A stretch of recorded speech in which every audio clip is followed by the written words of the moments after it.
Hello दोस्तों and welcome back to the channel. दोस्तों, जब आप रनिंग करने जाते हो तो आई एम वेरी श्योर आप एक स्मार्ट वॉच या मोबाइल फ़ोन ज़रूर लेके जाते होंगे ताकि आप मॉनिटर कर सको आपके रनिंग को। तो मुझे बताओ वो कौन कौन से पैरामीटर्स हैं जिनको आप मॉनिटर करते हो। वेल, आम तौर पर पेस, स्पीड, कैलोरी, ये तो आप ज़रूर देखते होंगे। लेकिन क्या आपने कभी हार्ट रेट के ऊपर ध्यान दिया है? कभी मॉनिटर किया है हार्ट रेट को? अगर नहीं तो ये वीडियो अंत तक ज़रूर देखना, क्योंकि आज हम बहुत इम्पॉर्टेंट बात करने वाले हैं। जी हाँ, आज बात करने वाले हैं कि हार्ट रेट क्यों इम्पॉर्टेंट है, क्यों मॉनिटर करना चाहिए उसे रनिंग के दौरान। साथ में बात करेंगे हार्ट रेट आपके अंदरूनी हालत के बारे में क्या क्या बताता है, क्या क्या खुलासा करता है हार्ट रेट, जिसको हम लोग आम तौर पे नेग्लेक्ट कर देते हैं, हम लोग मॉनिटर नहीं करते हैं। इसके साथ दोस्तों आखिर में एक बोनस टिप भी दूंगा कि अगर आपके पास स्मार्ट वॉच नहीं है तो आप किस तरीके से उसके बावजूद भी आप हार्ट रेट को मॉनिटर करके दौड़ पाओगे। तो ये सब देखने के लिए अंत तक बने रहें दोस्तों। थोड़ा सा लंबा हो सकता है ये वीडियो, बट बहुत इंटरेस्टिंग वीडियो होने वाला है, तो अंत तक ज़रूर देखिए।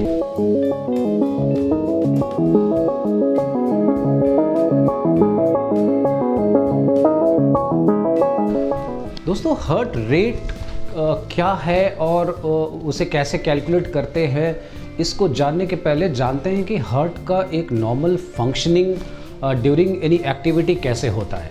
जी हाँ, जब हम लोग कोई भी एक्टिविटी के दौरान ब्रीद इन करते हैं तो ऑक्सीजन हमारे रेस्पिरेटरी सिस्टम में आता है और लंग्स में जाके गैसियस एक्सचेंज होता है दोस्तों, और वहाँ से वो ऑस्मोसिस के द्वारा, डिफ्यूजन के द्वारा ब्लड स्ट्रीम में आता है और ब्लड स्ट्रीम में जाते हुए वो हार्ट को जाता है, और यही oxygenated blood heart pump in करके आपके आर्टरी के द्वारा पूरे बॉडीज़ में, पूरे सेल्स में फैला देता है।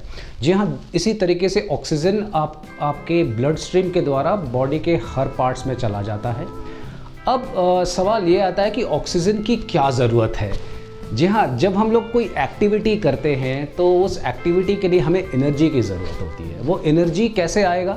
जो आपने खाना खाया, लाइक फैट, कार्बोहाइड्रेट या प्रोटीन, जो भी आपने खाना खाया, वो ऑक्सीजन के प्रेजेंस में दोस्तों ऑक्सीडेशन होता है, बर्निंग होती है, और वहाँ से बाई प्रोडक्ट एटीपी यानी कि एडिनोसिन ट्राइफॉस्फेट, थोड़ा बायोलॉजिकल नहीं होगा बट ये एक इम्पॉर्टेंट एलिमेंट है, एटीपी की प्रोडक्शन होती है जो कि आपकी एनर्जी मॉलिक्यूल होता है। इस तरीके से एनर्जी और heat as a byproduct produce होता है, जिससे आप कोई भी मस्कुलर एक्टिविटी कर पाते हो।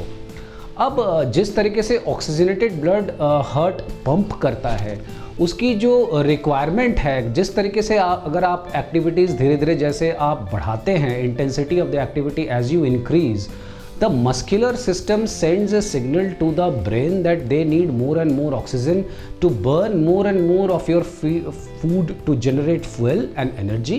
इस तरीके से ब्रेन जो है वो सिग्नल इसको भेजता है हार्ट को। अब हार्ट जो है दोस्तों, जैसा कि हम कहते हैं दिल तो बच्चा है जी। जहाँ हार्ट को कुछ नहीं समझ में आता है कि कौन सी एक्टिविटी हो रहा है, आप स्ट्रेस में हैं या एक्टिविटी कर रहे हैं, क्या हो रहा है। उनको ब्रेन जब सिग्नल देता है कि more oxygenated blood is required, it will simply start pumping in more oxygenated blood. ये जो पंपिंग की प्रक्रिया है दोस्तों, ये किस रेट से पंपिंग होता है, किस फ्रीक्वेंसी से पंपिंग होता है पर मिनट, उसको हार्ट रेट बोलते हैं। जी हाँ, और ये मेजर करते हैं बीट्स पर मिनट। बहुत कुछ आपके गाड़ी के आरपीएम जैसा ही है, रेवोल्यूशंस पर मिनट, उसी तरीके से heart beat beats per minute पे मेजर करते हैं। एक नॉर्मल एडल्ट इंसान को normal day to day activity में, जैसे बैठना, सोना, उठना, खाना, ऐसे प्रक्रिया में, जबकि वो स्ट्रेस में नहीं डाल रहा है, ऐसे नॉर्मल प्रक्रिया में एक नॉर्मल एवरेज एडल्ट इंसान की हार्ट रेट जो है दोस्तों वो 70 to 100 वेरी करता है। अब 70 के नीचे या 100 के ऊपर कंडीशंस हैं। अब इसके बारे में थोड़े बाद में बात करता हूँ। तो इसका मतलब ये होता है कि एक मिनट में जो आपका दिल है, जी हाँ, आपका दिल 70 से लेके 100 बार धड़कता है और उसको हार्ट रेट बोलते हैं। इस हार्ट रेट को मॉनिटर करना बहुत ज़रूरी है, और चूँकि ये हार्ट रेट इंटेंसिटी के साथ साथ बढ़ता या घटता है, तो ये हार्ट रेट हमारे को हमारे बॉडीली एक्टिविटीज़ के बारे में बहुत कुछ बताता है। यहाँ पर मैं ये भी बताना चाहूँगा कि रनिंग एक एरोबिक एक्टिविटी है, यानी कि जो कि ऑक्सीजन की मदद से होती है। जी हाँ, 98 to 99% of the duration of your run you will be running aerobically, यानी ऑक्सीजन की मदद से दौड़ेंगे। ऑक्सीजन से आपकी एनर्जी सिस्टम, आपकी एरोबिक सिस्टम चलती रहेगी। सो देयरफॉर आपको जो ऑक्सीजनेटेड ब्लड की ज़रूरत है वो ड्यूरिंग द रनिंग ज़रूरत पड़ेगी। Only a very small duration of your running, जब आप स्प्रिंटिंग वगैरह करते हो या फास्टर फिनिश वगैरह करते हो, आप देखोगे you can run a bit anaerobically.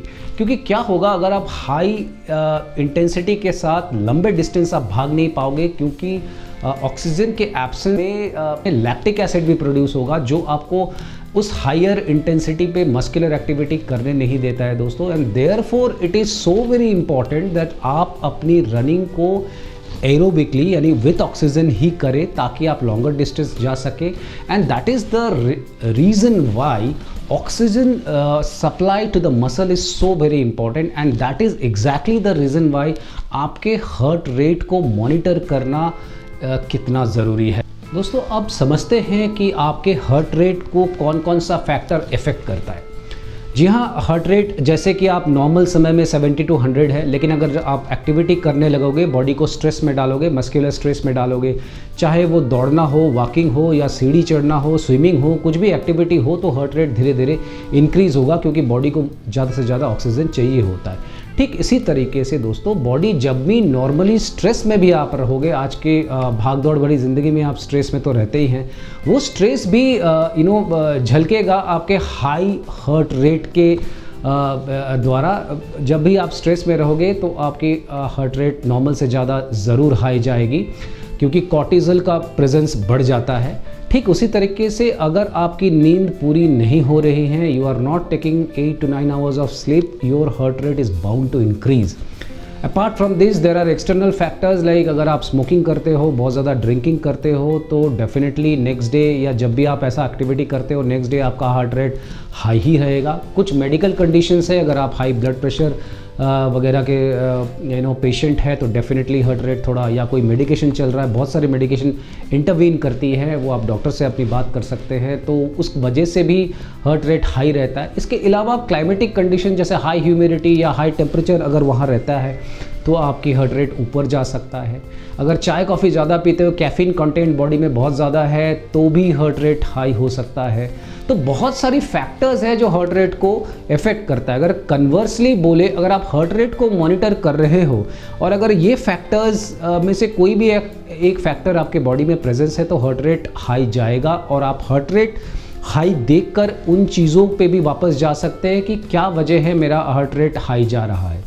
इसके अलावा दोस्तों, अगर ये फैक्टर्स में आपने कंट्रोल कर लिया और फिर भी आपका हार्ट रेट थोड़ा सा हाई है, आपको समझना होगा कि अभी आप फिट नहीं हो, आप फिटनेस के तरफ जा सकते हो। हार्ट रेट धीरे धीरे आप देखोगे, जैसे जैसे आप फिटर होते जाते हो, आपके जो नॉर्मल हार्ट रेट है वो नॉर्मल रेंज में या लोअर रेंज में आता जाता है। एक फिट एथलीट का नॉर्मल हार्ट रेट आपके और हमारे हार्ट रेट से काफ़ी कम होता है। दोस्तों, थोड़ा यहाँ पर हम लोग थोड़ा डाइग्रेस करते हैं और ये समझने की कोशिश करते हैं कि हार्ट रेट कैसे एक रनर को दूसरे रनर से अलग कर देता है। एक एग्जांपल लेते हैं दोस्तों। फ़र्ज़ कीजिए कि आप एक एवरेज, मेरे जैसा एक एवरेज रनर हो और आप 70 मिनट में लगभग 10 किलोमीटर तय कर पाते हो। आप इस तरीके का रनर हो और आपको कोई एक दोस्त मिल जाता है जो कि एक एलीट रनर है, बहुत वेल ट्रेन्ड रनर है, काफ़ी दिनों से भागता है, वो 40-50 मिनट में 10 किलोमीटर कर लेते हैं, और उन्होंने आपको एक बार चैलेंज कर दिया कि चलो लेट अस रन 10 किलोमीटर्स इन 50 मिनट्स, और आप भी ईगोइस्टिक हो करके ये चैलेंज एक्सेप्ट कर लेते हो। लेट अस एज्यूम कि आप लोग दोनों दौड़ पड़ते हो, और लेट अस ऑल्सो एज्यूम कि आप दोनों ही कंप्लीट कर देते हो। लेकिन दोस्तों, यहाँ से स्टोरी बदल जाएगी, जहाँ पर आप देखेंगे कि आपका दोस्त बहुत कंफर्टेबली 10 किलोमीटर्स कर चुका होगा, वहीं पर आपकी सांसें फूलने लगेंगी, आप गिर सकते हो, आपकी मसल पुल हो सकती है, बहुत कुछ आफ्टर इफेक्ट होगा। अब दोस्तों, एज्यूम करते हैं कि दोनों ही आपके दोस्त और आपने दोनों ने ही सेम घड़ी पहनी हुई है। अगर मैं ये दोनों ही वॉच आप लोगों से ले लूँ without telling which watch is whose, और उसमें जो कॉमन पैरामीटर्स जो हम पहले बात कर रहे थे, जो आमतौर पे आप देखते हो, जैसे पेस, स्पीड, किलोमीटर्स, कैलोरीज, ये सब अगर मैं देखने के लिए जाऊँ तो आप देखोगे कि 3 पैरामीटर्स है जो बिल्कुल कॉमन आएंगी। लाइक एग्जांपल डिस्टेंस, जो कि आपने 10 किलोमीटर भागा है। स्पीड, ऑफ कोर्स आपने 50 मिनट में करा तो स्पीड और पेस सेम ही रहेगा। लेकिन दोस्तों 2 पैरामीटर ऐसे भी है जो कॉमन नहीं आएंगे। One of them is calorie. बता सकते हो दूसरा वो पैरामीटर क्या है? जी हाँ, दूसरा पैरामीटर है हार्ट रेट। आप देखोगे कि जहाँ पर आप बहुत ज़्यादा हाई हार्ट रेट में एक्टिविटी कर रहे थे, वहाँ पर आपका दोस्त बहुत ही नॉर्मल, एवरेज और थोड़ा सा मॉडरेट सा हाई हार्ट रेट में ये एक्टिविटी कर पाया। तो लेकिन अगर मैं ये वॉच ले करके किसी एक्सपर्ट के पास जाऊं, दोनों ही वॉच, और अगर वो ये common parameters without the heart rate देखें, सिर्फ डिस्टेंस, पेस, किलोमीटर्स, तो वो डिस्टिंग्विश नहीं कर पाएंगे और उनके हिसाब से दोनों ही जने सेम एथलीट नज़र आएंगे। जी हाँ, दोनों जने ने ही 10 किलोमीटर 50 मिनट में किया है, तो उनके लिए तो दोनों ही एथलीट बराबर के क्वालिटी के होंगे। लेकिन देखिए, जब आप हार्ट रेट देखेंगे और जब आप एक्चुअल फिजिकल वर्ल्ड में आप अपनी हालत देखेंगे तो आपको समझ में आएगा कि कितना डिफरेंस है between the 2 runners. And that is exactly Y दोस्तों हार्ट रेट मॉनिटर करना बहुत इम्पॉर्टेंट है, क्योंकि ये क्वालिटेटिव असेसमेंट करता है एथलीट का, रनर का, या जो भी, अगर आप मॉर्निंग वॉक कर रहे हो तो भी आपके बॉडी के अंदरूनी फिटनेस के बारे में बहुत कुछ बताता है हार्ट रेट। दोस्तों यहाँ पर एक प्रैक्टिकल चीज़ और भी बताना चाहता हूँ कि जब भी आप बीमार पड़ते हो, डॉक्टर के पास जाते हो, तो डॉक्टर चाहे कुछ भी एडवाइस करे, एक बार आपके पल्स ज़रूर देखता है। जी हाँ, वो देखना चाहता है कि आपके जो हार्ट रेट है वो कितना है, क्या 100 से ऊपर है या कितना हाई चल रहा है। जी हाँ, उनको भी पता है अगर हाई हार्ट रेट है तो बॉडी में बहुत कुछ कंडीशंस वो बयां करता है। For example, there could be an infection, some of the organs must be under stress. तो ये जैसे हमें फीवर आ जाता है, फीवर इज़ एन इंडिकेशन, उसी तरीके से high heart rate is also an indication आपके अंदरूनी फिटनेस का, आपके अंदरूनी जो भी आपके ऑर्गन्स के ऊपर जो स्ट्रेस चल रहा है या बॉडी में कोई इन्फेक्शन है, तो उस चीज़ का इंडिकेशन है हार्ट रेट। अब सवाल ये आता है कि ये हार्ट रेट मॉनिटरिंग आप करेंगे कैसे? जी हाँ, there are 2 ways to monitor your heart rate.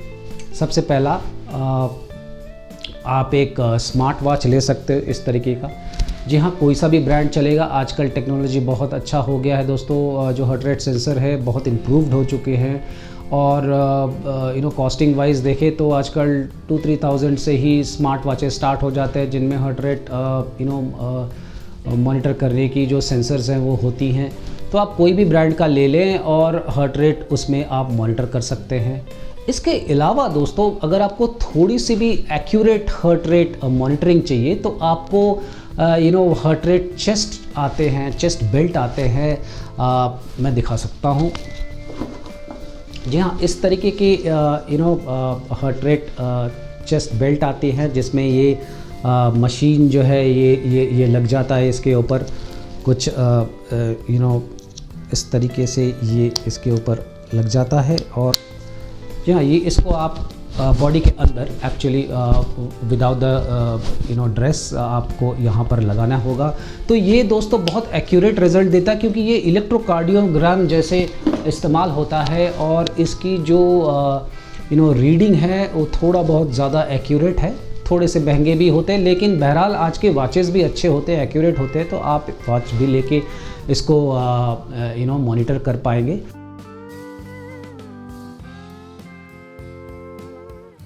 सवाल यह आता कि इसको आप डेली रूटीन में कैसे लाएं। दोस्तों, इसी वजह से मैं एक डेडिकेटेड वीडियो बनाने वाला हूं, जिस पर मैं बात करूंगा कि कैसे डिफरेंट हार्ट रेट जोन्स में हम लोग एक्टिविटीज़ को डिवाइड कर देते हैं। जी हाँ, जोन 1, जोन 2, जोन 3, जोन 4 और जोन 5 तक जा सकते हैं। कुछ स्कूल ऑफ थॉट 5 जोन से चलते हैं, कुछ स्कूल ऑफ थॉट 2 जोन से चलते हैं। इस तरीके से जोन्स में डिवाइड करके आप हार्ट रेट ट्रेनिंग कर सकते हो, और हर एक जोन की अलग अलग ट्रेनिंग, अलग अलग बेनिफिट, अलग अलग उसके इफ़ेक्ट होते हैं। तो वो एक अलग डेडिकेटेड वीडियो मैं बनाने वाला हूँ, उसको ज़रूर देखें। और उसी के वजह से उसके लिए ही मैंने ये इंट्रोडक्टरी वीडियो बनाया, ताकि आप बेसिक्स ऑफ हार्ट रेट जान पाओ।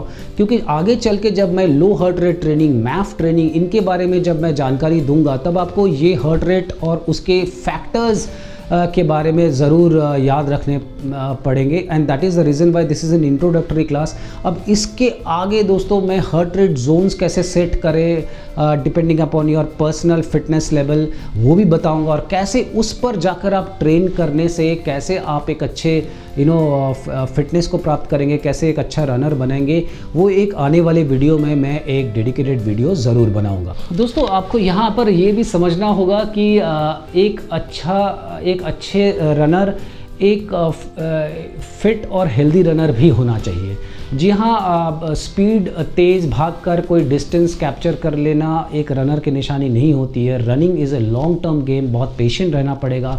धीरे धीरे एरोबिक बेस बना के आप एक अच्छा रनर बन सकते हो, और उसमें आपको हार्ट रेट ट्रेनिंग बहुत मदद करेगा। इसीलिए मैं चाहता हूँ कि आप स्लोली हार्ट रेट मॉनिटरिंग को सीखें और उस पर ध्यान दें, और मेरे आने वाले वीडियोस को ज़रूर देखें। दोस्तों यहाँ पर आप इस बात को ज़रूर ध्यान रखें कि हमारे जो चैनल है, उस चैनल का स्लोगन है run easy and race hard. जी हाँ, मतलब ये है कि आप रोज़ इजी रन करें, हार्ट रेट के अंदर रन करें, लेकिन जब रेस की बारी आई तब आप स्पीड से रन कर सकते हैं। और ये मकसद है इस चैनल का कि आपको आपके लिमिट के अंदर रहने के बावजूद भी आपको एक अच्छा रनर बनने में हेल्प हो। जाने के पहले दोस्तों, जैसे कि मैंने प्रॉमिस करा था कि मैं आपको एक बोनस टिप दूंगा।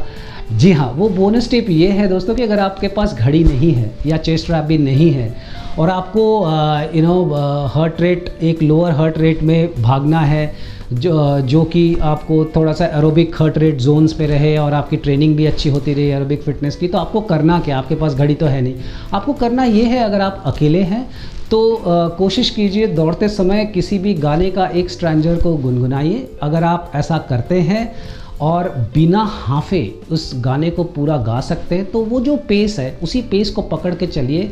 अगर आप वेंटिंग नहीं कर रहे हो, हाफ नहीं रहे, तो वो एक एरोबिक पेस है, और उसी पेस में आपको आपके रनिंग की 80% रनिंग करनी चाहिए।